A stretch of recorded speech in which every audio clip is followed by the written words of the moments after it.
Good morning, this is Sam Gurung from Beta to Limited, bringing you this year's first market report from offices at Broadgate Tower. What a start to the year it has been. Now, if you thought 2015 was volatile, 2016 has taken it to another level, at least this week so far. So let me recap in regards to what's been happening. Well, Monday, the first trading day of the year, we saw Chinese stock market fall 7% on the start of the year. That is when circuit breakers actually kicked in. Now, to give you an idea in regards to what circuit breakers are, it's basically a mechanism whereby if a stock index falls by a certain level, then the trading is halted to prevent further volatility. Now, China actually kicked in circuit breakers at the start of this year on back of the volatility we saw back in August when we had the Black Monday situation. And as soon as it kicked on first day, we saw circuit breakers kick in, market fall down 7%. On back of that, other global indices fell dramatically as well. FTSE 100 opened down, S&P 500 was down. In fact, over the week so far, we've seen around $2 trillion wiped off S&P 500, around $1 trillion wiped off Chinese stock value, FTSE 100 losing over £30 billion. So that's the sort of situation we're seeing in the equities. Now, after Monday, when the circuit breakers kicked in, we saw equities stabilize slightly.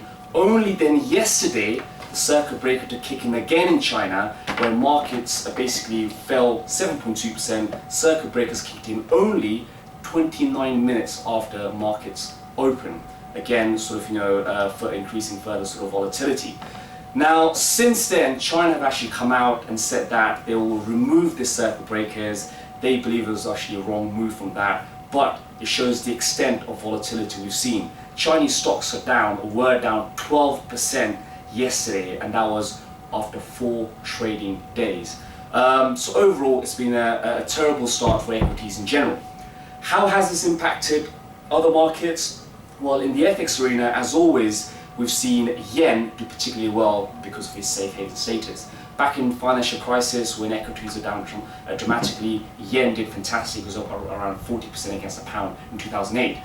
This week, we've seen yen up, a similar theme, equities down, yen up massively, followed by dollar, and the currencies that are suffering at the moment are commodity-related currencies like Australian dollar, Canadian dollar, who have very close ties to China, and they are down dramatically against its major counterparts. Pound, euro also down against yen, dollar, but fairly positive against the Australian dollar, Canadian dollar. Aside from that, in commodities, they are suffering at the moment as well. Oil is trading near $30 a barrel. This is basically on back of the supply glut we've seen and expected to continue throughout the year. And other commodities like industrial metals are also suffering at the moment.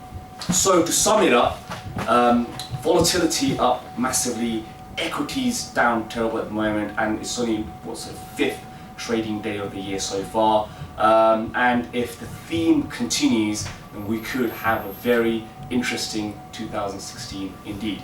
Thank you very much for listening in. I'll see you again next week. Have a good weekend. Thanks.